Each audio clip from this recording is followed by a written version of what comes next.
Hello friends, कैसे हैं आप लोग। हमारे YouTube channel study with expert में आप सभी लोगों का स्वागत है। फ्रेंड्स, एक बार फिर हम कुछ इम्पोर्टेंट क्वेश्चन लेकर के आए हुए हैं, उसी पे चर्चा करने वाले हैं। ये हिंदी साहित्य का इतिहास से संबंधित महत्वपूर्ण पॉइंट है, उसी पे चर्चा करेंगे।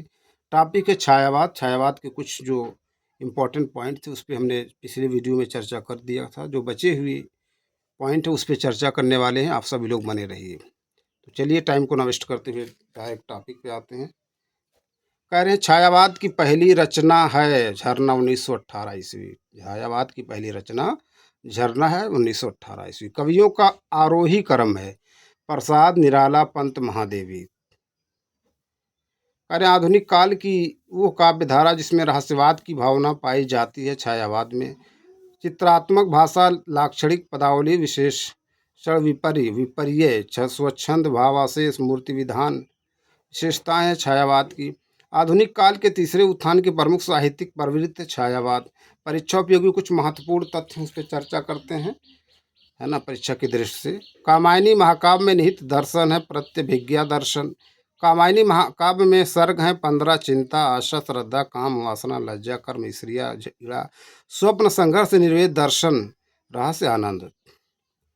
फिर कह रहे हैं कामायनी को मानवता का रसात्मक इतिहास कहा है नंदुलारे वाजपेयी ने। कामायनी को छायावाद का उपनिषद कहा है शांतिवीर द्विवेदी ने। कामायनी को असफल काव्य कीर्ति कहा है इंद्रनाथ मदान ने। कामायनी में श्रद्धा तथा मनु प्रतीक हैं हृदय तथा मन के। हृदय तथा मन के। नेक्स्ट देखते हैं कुछ पॉइंट है उस पर भी चर्चा कर लेते हैं। कह रहे हैं कितने हृदय के मधुर मिलन करंदन करते वन विरोह को। इस काव्य पंक्ति के रचयिता हैं जयशंकर प्रसाद। जयशंकर प्रसाद की वह कृति जो पहले ब्रजभाषा में थी किंतु बाद में खड़ी बोली में रूपांतरित हुई, प्रेम पथिक।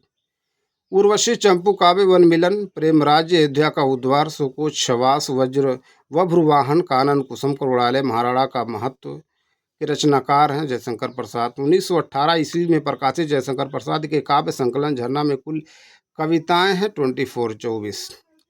प्रसाद द्वारा रचित आंसू है विरह काव्य, यामा, दीपशिका, नीरजा, शांति गीत, स्वप्त, सप्त, पर्णा, निहार, रश्मादि रचनाएं हैं महादेवी वर्मा की। महादेवी वर्मा का प्रथम काव्य संकलन है निहार। तेरा वैभव देखूं या जीवन का करंदन देखूं, यह पंक्ति है महादेवी वर्मा की। महादेवी वर्मा को कहा जाता है आधुनिक मीरा।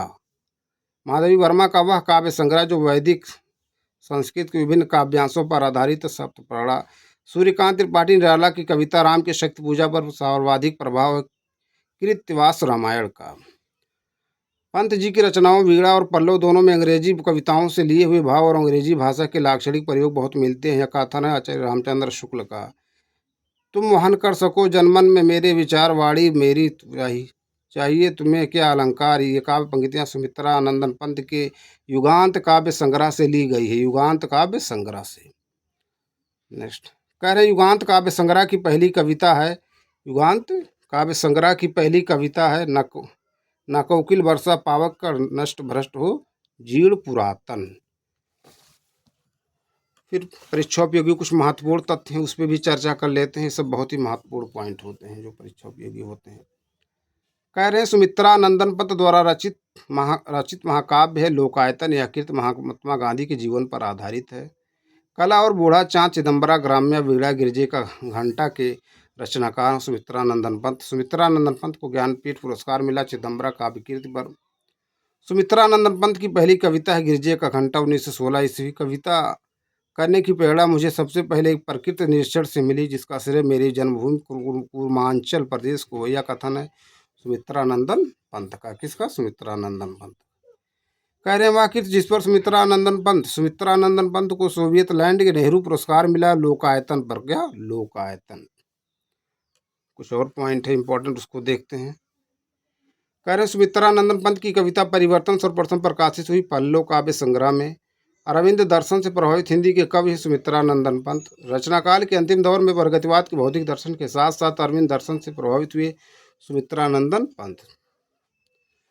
उत्तराखंड के कवि जिन्हें छायावाद और प्रगतिवाद के संधि का स्थल का कवि कहा जाता है सुमित्रा नंदन पंत। सुमित्रा नंदन पंत ने बाल कल्पना का दूध मुहा प्रयास कहा है वीणा काव्य संग्रह को। प्रकाशन वर्ष की दृष्टि से पंत की रचनाओं का क्रम है गुंजर 1932 ईस्वी, युगांत 1932 ईस्वी, ग्राम्य 1940 ईस्वी, लोकायतन 1964 ईस्वी। छायावाद का घोषणा पत्र कहा जाता है। पल्लव की भूमिका को महाकाव्य या प्रबंध काव्य है। कामायनी विप्रवास साकेत।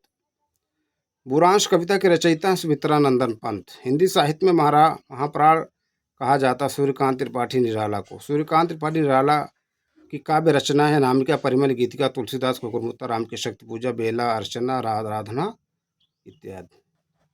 फिर कह रहे गीत गुंज काव्य संकलन के रचयिता हैं सूर्यकांत त्रिपाठी निराला। नए पथे तथा पंचवटी प्रसंग काव्य के रचनाकार है निराला। परमिल तथा अड़िमा काव्य कृत के रचनाकार है निराला। पेट पीठ दोनों मिलकर हाँ एक चल रहा है लकुटिया तेक, इस काव्य पंक्ति के रचनाकार निराला जी हैं। इसमें चित्रण है भिक्षुक वर्ग की दयनीय स्थिति का। सूर्यकांत त्रिपाठी निराला का जन्म हुआ था महिसादल मेदिनीपुर, पश्चिम बंगाल में। तो फ्रेंड्स, ये कुछ इंपॉर्टेंट पॉइंट्स है हिंदी साहित्य का इतिहास से संबंधित जिस पे हमने चर्चा किया। हम अपने अगले वीडियो में कुछ नए प्रश्न, नए टॉपिक के साथ फिर आप लोगों से मिलेंगे। आप लोग ज़्यादा से ज़्यादा हमारे YouTube channel study with expert को लाइक कीजिए, शेयर कीजिए, सब्सक्राइब कीजिए। Thank you. फिर मिलते हैं किसी और वीडियो में किसी और टॉपिक के साथ।